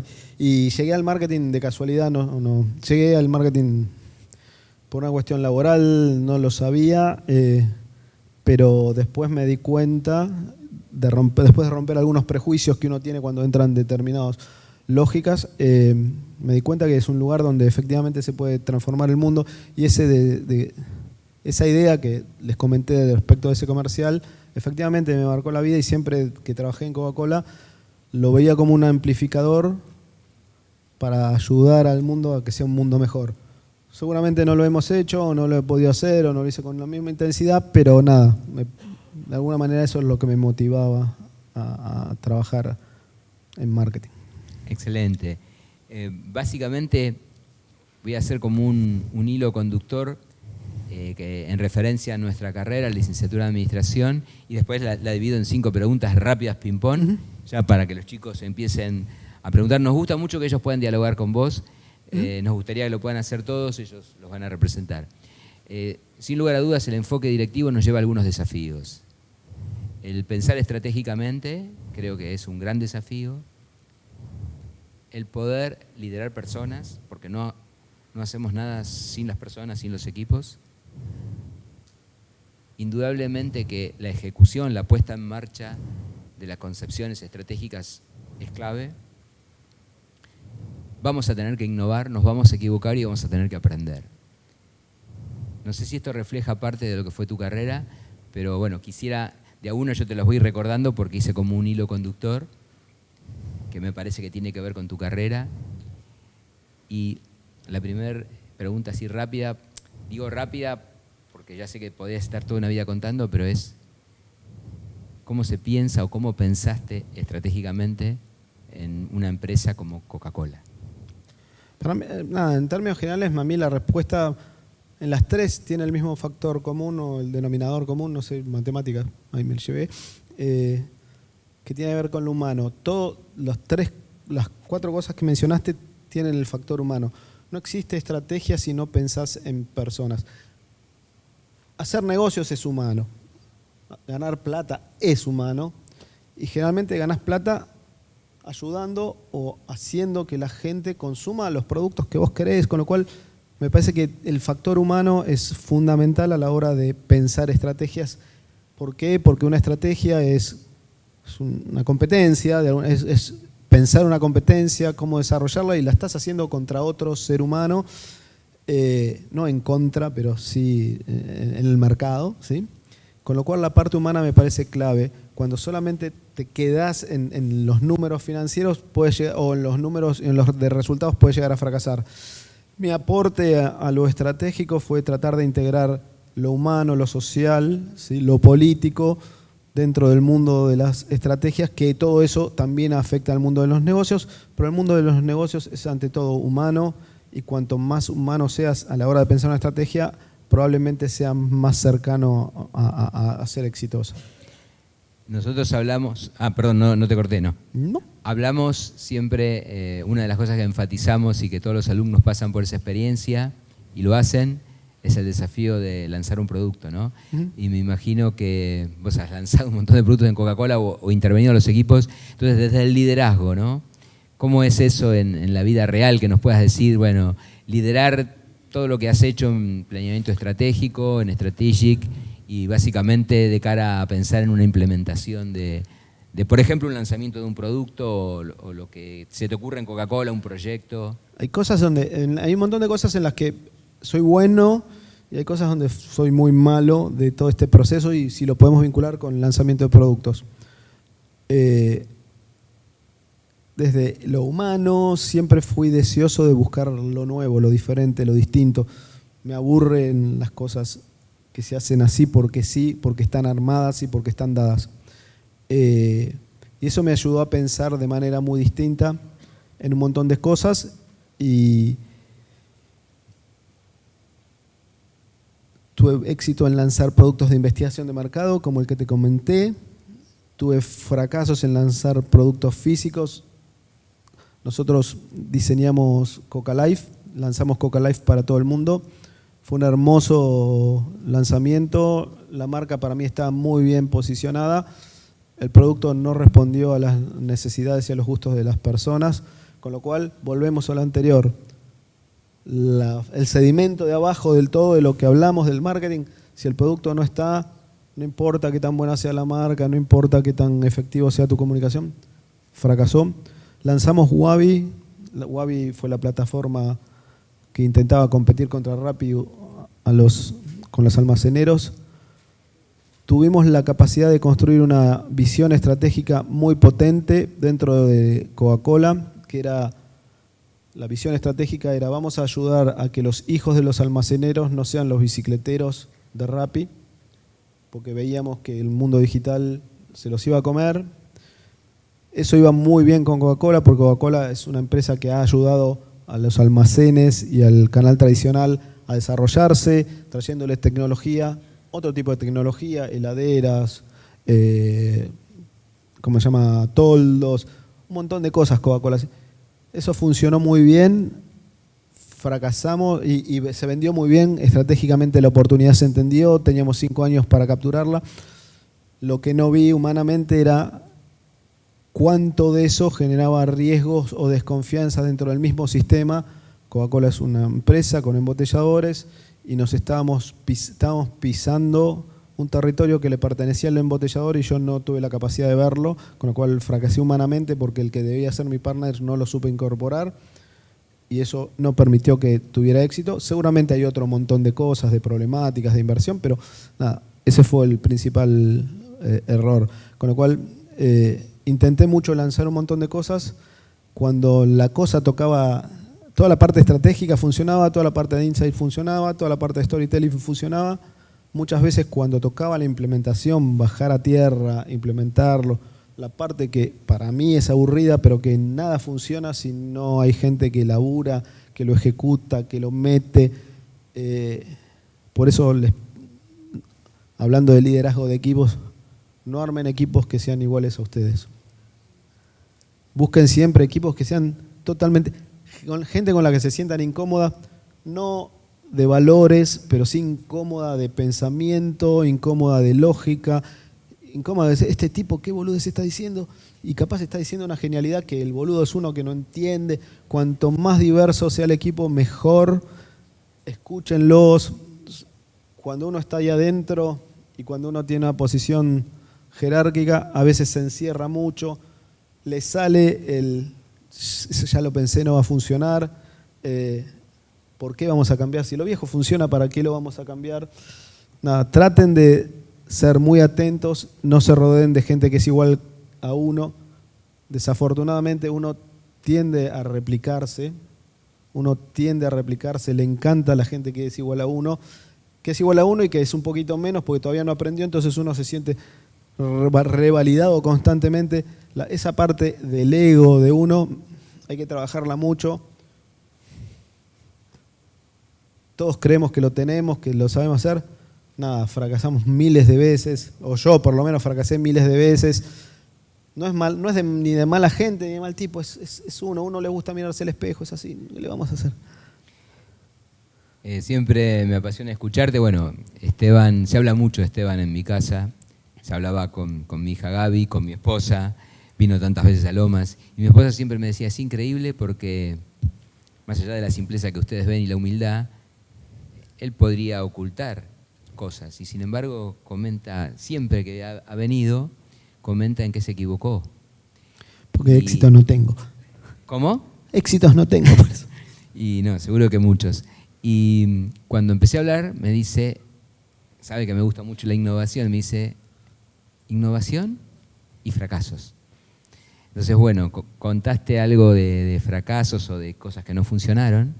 Contanos algo, algún éxito, algo que te sientas orgulloso, algo que sí haya funcionado a tu criterio y fundamentalmente aprendizajes, ¿no? Innovación y aprendizajes, ¿cómo manejaste eso? Ok. Cosas que generalmente me funcionaron en el 2002 teníamos la crisis económica, no había plata. Yo trabajaba en investigación de mercado, no había un centavo en investigación de mercado, era imposible. Todo lo que era back-end, nadie ponía un peso, toda la plata estaba en el front-end para que se venda. Y vino una agencia y me dijo, tengo un estudio de segmentación de adolescentes, ¿por qué no lo hacemos? Le digo, no hay un mango para hacer. La plata está en el front-end, está en comunicación, qué sé yo. Y juntos pensamos en, bueno, ¿y por qué no armamos, en vez de un estudio de teens, por qué no armamos un programa de televisión de adolescentes, ¿sí? Y lo llamamos Coca TV. Estamos hablando del 2002. Nadie pensaba tener una TV, pero se lo fuimos a vender a Coca. Obviamente Coca me dijo, ni en pedo me meto en esa. Pero sí Sprite, que era la marca irreverente, yo quiero esto, me gusta, me encanta. Y a partir de lo que fue un etnográfico de adolescentes, hicimos un programa de televisión filmado con una estética casi móvil, ¿sí? Aunque no era móvil, pero con camaritas, que se llamó Sprite TV, que estuvo 3 años en el aire, en cable, qué sé yo, que generó un éxito rotundo. Para mí fue un antes y un después en todo lo que es research. Eso lo hicimos con BMC, con también amigos nuestros, aunque no trabajé con ellos. Eso fue un éxito total. Después, Wabi fue un fracaso en operativo, pero fue un éxito cultural. ¿En qué sentido? Tocamos la fibra de Coca-Cola y a partir de ese momento la transformación digital que venía dentro de una lógica corporativa de que bueno y que lo hacemos esto y que nada. En el momento en que tocamos eso, los embotelladores hicieron así y aceleraron y cambiaron toda la lógica y se transformó Coca-Cola. Hoy en día digitalmente hay un montón de cosas de Coca-Cola que transformó porque nosotros nos animamos a equivocar, nos regalaron. Honestamente, la gente en Coca, mis jefes en Coca, fueron súper generosos conmigo. Yo aposté un montón de veces fuerte a cambios y me permitieron hacerlos. Nunca me reprimieron, al contrario, es una compañía que es muy abierta, aunque le cuesta cambiar porque es muy grande, qué sé yo, es muy abierta a oír, o por lo menos yo tuve la suerte, siempre que propuse algo, lo tomaron, lo agrandaron, ¿sí? Si era bueno, si era malo, no. Y probablemente fracasé más de la cuenta porque me dejaron hacer más de la cuenta, ¿sí? Así que nada. Y eso me parece que también es clave, no tenerle miedo a decir ideas locas, a plantearlas, a llevarlas, a empujarlas. Podés fracasar haciendo lo que crees o podés ser exitoso no siendo lo que sos. Elegí vos lo que querés. ¿Sí? Excelente, te quedan miles de preguntas. Vamos a dar paso a los chicos. Dale. Si está dentro de tus posibilidades, lo que pueda ser más breve, mejor, así entran más preguntas. Sabés que no está dentro de mis posibilidades. Fíjate si está encendido. No. Hola, Ahí ahí está. ¿Qué tal? Buenas noches. Comenzamos las preguntas con el primer team directivo. Capitanas. Buenas, mi nombre es Linda y mi pregunta es la siguiente. ¿Cómo crees que la IA va a transformar la comunicación que hay entre los consumidores y las marcas? Nada, un poco lo traté de hablar acá, no lo sé, no sé qué posibilidad tiene en realidad de tener esa sensibilidad humana para saber si efectivamente logra conectar o no. Pero es una incertidumbre enorme que tengo. Yo me sorprendo todos los días trabajando con AI y las capacidades que tiene, y la capacidad que tiene para crear, y parece magia. Tengo un montón de miedos de que no me esté encerrando. A ver, cuando yo trabajo con AI, es tan bueno lo que sale que me dan ganas de no volverlo a pensar. Como que ya está.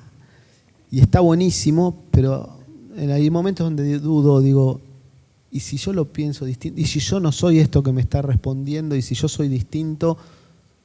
Eso cuando estoy tratando de crear algo yo, si me lo dan ya armado para que lo consuma y lo termino consumiendo, es esa misma duda que tenés cuando Netflix te dice, estas son las películas para ver. ¿Y si hay otras películas que no estoy viendo porque Netflix me dice que son?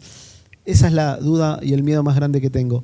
Pero no lo sé porque honestamente desconozco mucho de lo que es AI hoy y no tengo mucho conocimiento.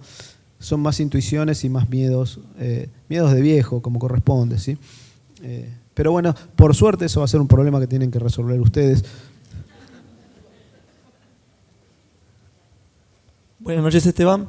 Yo te quería consultar cómo es el impacto que tiene la inteligencia artificial justamente y cuál es el alcance de la misma en las estrategias del marketing.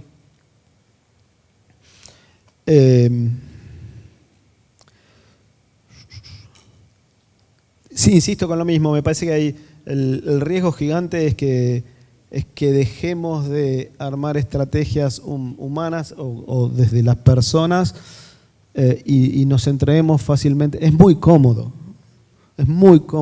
¿sí? Pongo esto y me dice, hace esto y esto, y está bueno.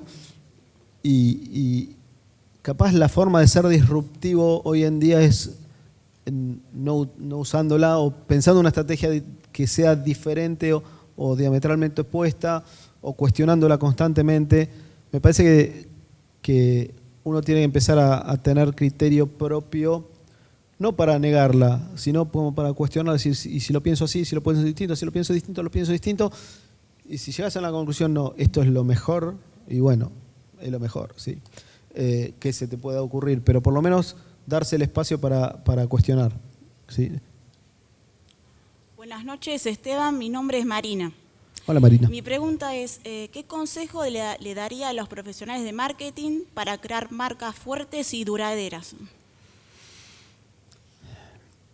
Nada, me parece que hablamos mucho de lo humano. A mí me parece que lo humano es fundamental y me parece que hoy en día una marca tiene que tener una serie de valores y de ética y mantenerse en esos valores y esa ética, ¿sí? Y ponerla en juego con sus consumidores, ser abiertos, discutirlas, elaborarlas y amar a los consumidores que aman esa ética y aceptar que hay otros que no la tienen. Pero me parece que esos valores y esos principios, yo creo que eso que hablamos de la capa inicial de quién soy, tiene que tener muy en claro quién es una marca, cuáles son sus valores, cuáles son sus principios, tiene que comunicarlo y tiene que ser amada por lo que es y no por lo que otros dicen que es, ¿sí? Cuanto más pueda mantener y más consistencia pueda tener en esos valores, mejor, y aceptar que se puede equivocar, que no necesariamente puede tener esos valores y se puede equivocar en la forma en que produce, porque capaz la tecnología cambió, capaz los criterios cambiaron, lo que es bueno deja de ser bueno, pero me parece que la honestidad y esos valores y esos principios tienen que mantenerse y los tiene que pregonar a viva voz. Igual puede estar 100% equivocado, pregúntale ahí. Buenas noches, Esteban. Primero que nada, muchas gracias por la disertación, fue muy interesante. Lo que quería consultarte es, desde tu perspectiva, ¿cómo puede hacer una organización para fomentar una cultura de innovación y adaptación al cambio en un contexto tan cambiante como es el actual?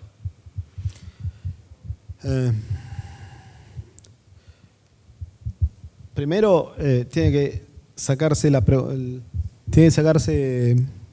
esa frase de lo viejo funciona, se la tiene que sacar, pero la tiene que tratar de erradicar. Es muy difícil. A ver, hay que entender que las organizaciones son humanas, somos personas. Las personas tenemos miedos, tenemos logros y tenemos miedos de perder lo que conseguimos. Generalmente las personas que dirigimos las compañías o que hemos dirigido las compañías tenemos miedo de perder los espacios de poder y de confort que hemos alcanzado, y la disrupción siempre viene a cuestionar nuestra posición. Hay que tener la grandeza, y las compañías tienen que tener la grandeza o los procesos que le permitan al que dirige tener la apertura mental, ¿sí? Y entender y valorar que lo que se espera cuando más alto está en la dirección no es que sea el que más sabe, sino el que mejor potencia las capacidades de la gente que viene. Y que aquel que no intenta reproducirse, ¿sí?, copiándose, sino maximizando y amplificarse, que logra amplificar y ampliar los valores. Si la cultura se genera con esos liderazgos, ¿sí?, y no con los liderazgos que tienen miedo de perder su posición y su lugar y el respeto, creyendo que el respeto está ganado por lo que saben y no por la capacidad que tienen para potenciar al resto, ¿sí? Un buen líder es el que potencia a los demás y no el que sabe más, ¿sí? Bueno, Esteban, buenas noches. Un gusto saludarte. Mi nombre es Karen, soy del Brand Team SMP y desde nuestro equipo queríamos consultarte. ¿Qué habilidades consideras fundamental para fomentar a un líder en un equipo de marketing exitoso y más hoy en día teniendo en cuenta el entorno tan cambiante que evoluciona al digital? Sobre todo la apertura mental, la flexibilidad, la versatilidad,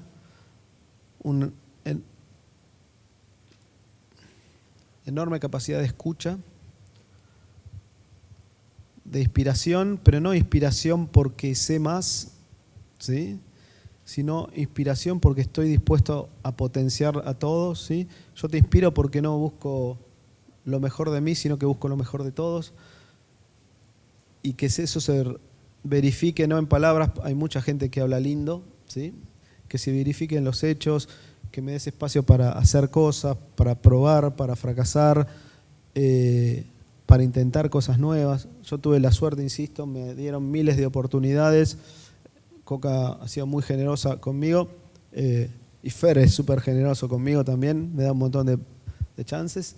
Me parece que es fundamental que ese líder tenga esa apertura mental donde lo importante no es que él sea exitoso, sino que no hay nada más lindo cuando sos líder que ver crecer a la gente que trabaja al lado tuyo, que es distinto a vos, y que yo tengo la suerte de que hoy mucha de la gente que trabajaba conmigo ha llegado a cargos muchísimo más altos que yo, injustamente, obviamente.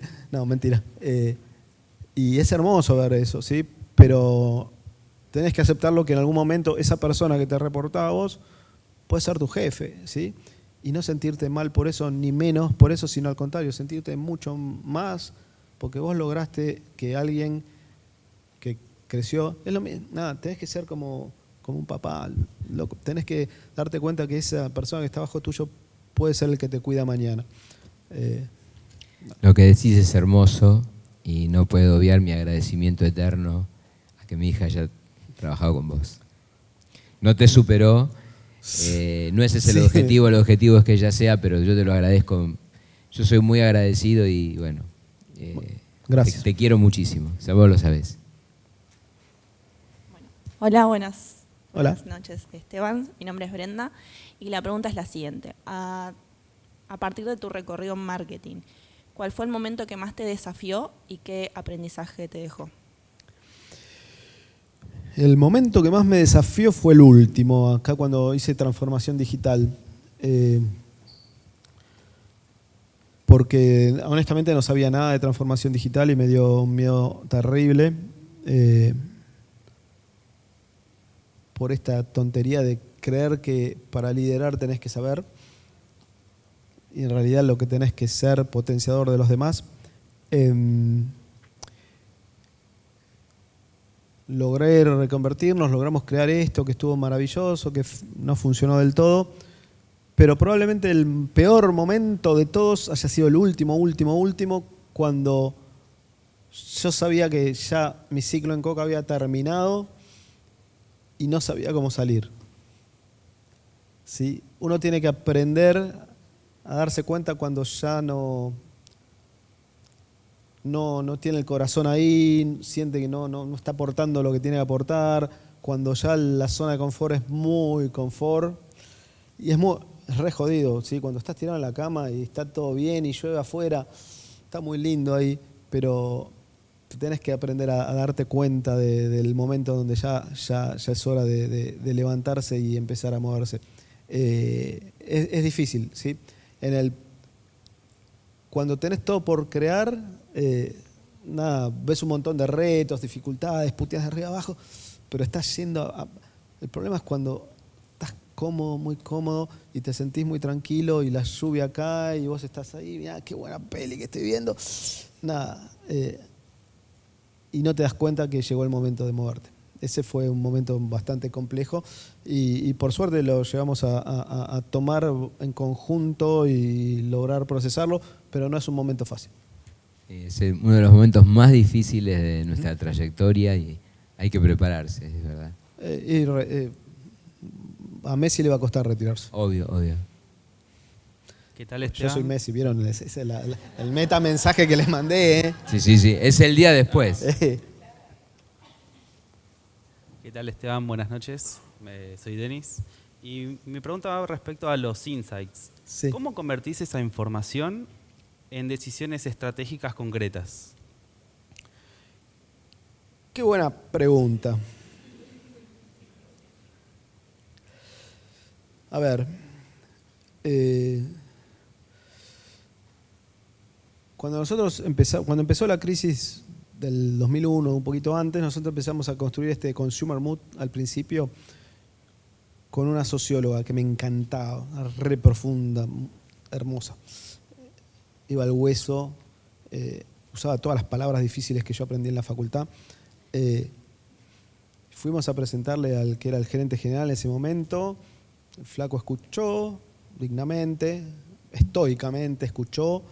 Se fue la socióloga, que era una genia, no estoy criticando nada. Y termina y el flaco me dice, bueno, ¿qué querés que haga? Que me pegue un tiro acá y que le diga a los consumidores que se suiciden y que tomen 4 para estar peor, no sé. 4 era una bebida que se llamaba 4 pomelo, ¿sí? Y ahí me di cuenta de que un insight es algo que genera una luz en el camino, ¿sí? Y que le da sentido y dirección al que opera. Si vos no tenés la capacidad, el insight puede ser equivocado, ¿sí? Pero si vos no tenés la capacidad de darle dirección, si el insight no ilumina una dirección y un sentido que toda tu organización acepte y quiera seguir, no es un insight aunque lo sea. No sé cómo decirlo. Uno de los primeros papers que escribí fue de héroes y sabios, ¿sí? Y el marketinero, el operador, el presidente es un héroe. Todos los días sale a pelearse, a la guerra, de precios, de la góndola, del punto de venta, y está peleando, y los malos son los azules, y nosotros somos los buenos que son los rojos, y a fin de mes le pagan el bono por si vendió o no vendió. El flaco está peleando, qué sé yo. Y el que hace el insight es alguien que está pensando atrás, mirando la batalla, y dice, para mí es por acá, por allá. Si vos a ese flaco que está peleando y que está en el fragor de la batalla, no le das algo en qué creer y hacia dónde avanzar, y no le das algo que tenga sentido para él, si vos lográs conectar al consumidor pero no conectaste al marketinero, eso no es un insight. ¿Por qué no trazaste ese puente? Porque él no va a saber ir ahí. Le vas a estar contando algo que no sabe qué corno hacer. Incluso es mejor algo que lo convenza él de la dirección donde quiere ir y capaz no sea tan realista en el consumidor, puede llegar a ser mejor porque por lo menos opera y hace algo, ¿sí?, en esa batalla. No sé si soy muy claro en lo que estoy queriendo decir, pero el insight tiene que tener esa capacidad de mover la organización hacia un lugar, hacia una dirección, ¿sí? Además el insight siempre va a ser una intuición de qué crees que le va a pegar al consumidor y puede funcionar, puede ser un insight fantástico, pero después no lo supiste operar. Nada, si no moves a tu organización con el insight, con la historia que vos le estás contando, no es un insight. No sé si es eso lo que querías escuchar, pero me salió eso. Perdón. Siempre es difícil explicar el tema de los insights. Vamos a tener que hacer una conferencia que hable solo de insights, la del año que viene. Sí. Igual es esa iluminación que inspira a la gente a hacer. Sí. Si le inspirás a hacer algo y lo hacen, ya está, ¿sí? Después puede funcionar o no puede funcionar, pero nada, no sé cómo decirlo. El año que viene nos explicas en detalle 1 hora para conferencias sobre insight. Y a River a patear penales. Sí. ¿Cómo? Y a River a patear penales. ¿Hacemos una más? Buenas noches, Esteban. Mi nombre es Natalia Páez, del brand team Escape Audaz. Mi pregunta es con respecto a si ves en el contexto actual alguna característica que pueda representar para el marketing una oportunidad. En el contexto actual, el contexto argentino, ¿no? Actual argentino.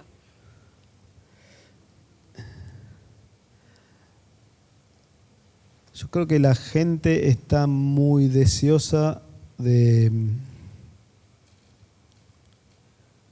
creer en algo más grande que sí mismo, pero no encuentra esas razones para creer. Me parece que la gente está necesitada de creer en algo más que el individuo, pero no le hemos dado ninguna razón para creer en eso, al contrario, lo hemos engañado bastante, ¿sí?, hablando de la comunidad sin ser comunitarios, hablando de la sociedad sin ser sociales, ¿sí?, hablando de la pobreza sin ayudar a la pobreza, y eso ha hecho que cada uno crea que la única forma es salvándose cada uno por sí mismo.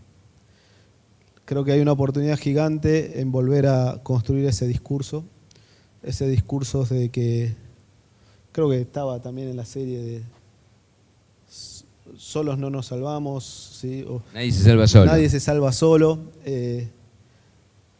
pero no lo hemos sabido construir, ¿sí? Y no hay nadie que por ahora lo haya tenido esa capacidad, o hoy por hoy no hay nadie que lo haya construido. Si logramos reconstruir eso desde una marca, ¿sí?, si logramos volver a hablar del para todos, ¿sí?, y del para todos y con todos, seamos como seamos, ¿sí?, creamos lo que creamos, vivamos como vivamos, ese es un territorio siempre fértil, ¿sí?, porque es humano, porque es generoso y porque somos comunitarios, somos sociales y creemos en eso. Y yo soy sociólogo además, y entonces no me queda más remedio. Nada, espero, igual son creencias, puedo estar 100% equivocado, es lo que yo creo. Creo que todos los brand team preguntaron, ¿verdad? Y los team directivos. Para que vayas pensando y ya vamos cerrando. Una pregunta no para ponerte incómodo, pero sí para que pienses qué pregunta hubieras querido que te hagamos y no te hicimos. Y después un mensaje final. Mientras vos pensás, solo un minutito, voy diciendo, bueno, felicitaciones a todos los participantes. Hubiésemos querido hacer muchas más. Tenemos tiempos limitados. Nos quedaríamos toda la noche escuchándolo a Esteban y preguntándole, aprenderíamos muchísimo. Yo también tengo una gran admiración por el caso que viene, al Gabo, que veo cómo fue creciendo la marca, increíble, me sorprende en el día a día. Y yo la veo en 3 puntos de Algabo. En mi casa, porque consumimos productos Algabo. La veo en muchos lugares donde voy y hay productos Algabo, porque te lavas las manos y hay Algabo, y antes había otras marcas. Y la veo en un lugar muy especial que todos ustedes saben que a mí me gusta mucho, que es el punto de venta. Entonces tenemos una Head de Marketing y una Trade Marketing Manager, que algo tienen que ver con esto. Así que bueno, después las van a presentar. Hernán y Belén, que estén cerca, creo que son quienes van a presentar. Así que váyanse preparando, porque ni bien termina Esteban, primero con la pregunta que hubiese querido que le hagamos y no le hicimos, y después con su mensaje, ya damos paso a un caso tan lindo como Algabo. Adelante, Esteban. ¿Qué no te preguntamos? ¿Quién va a ser el técnico de Boca? No. No,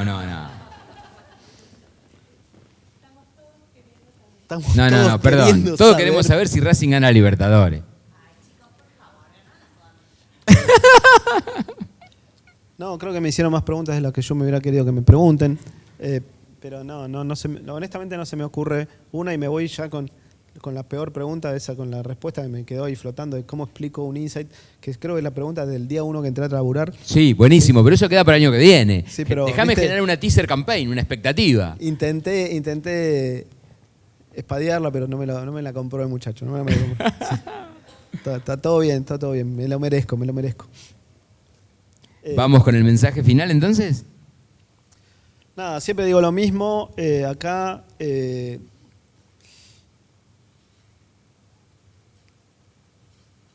tengan mucha fe en ustedes mismos, ¿sí? Nadie les va a regalar nada, con lo cual,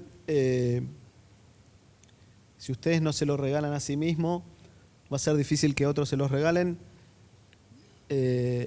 A veces el mundo corporativo te genera, decís, yo puedo entrar a laburar en ese lugar, o crees que el lugar es demasiado grande, que no tenés la capacidad, no te presentás. No se nieguen las oportunidades, el mundo está hecho para negárselas, con lo cual no se nieguen las oportunidades y no se nieguen a sí mismos. Traten de expresar al máximo lo que desean, traten de perseguirlo al máximo. Van a fracasar 850.000 veces, ¿sí? Se van a equivocar 850.000 veces, sobre todo si son autoexigentes y se ponen la vara alta y nada, que en realidad esa es la forma de ir progresando. Quiéranse igual, quiéranse un poquito, anímense, vayan por todo, que se puede cambiar el mundo, ¿sí? Traten de ser lo mejor persona posible, el que está al lado no es un enemigo, es alguien que tiene tanto miedo como ustedes, ¿sí? Y si se pueden ayudar, ayúdenlo y no lo caguen, sobre todo. Y nada, la vida es muy linda, pasa muy rápido, ¿sí? Yo no puedo creer que ya tenga 28 años de Coca-Cola.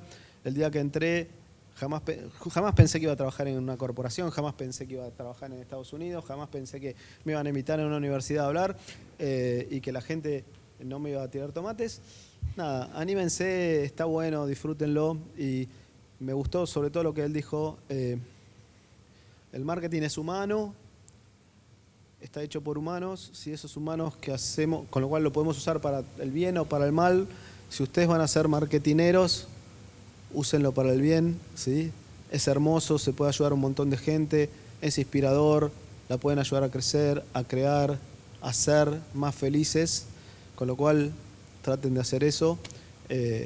Y nada, les queda mucho por delante y ojalá alguno de ustedes venga y continúe la saga así y digan, este boludo vino y me explicó esto, se equivocó en esto, pero nada. Muchas gracias. No, muchas gracias, un lujo haber tenido a Esteban.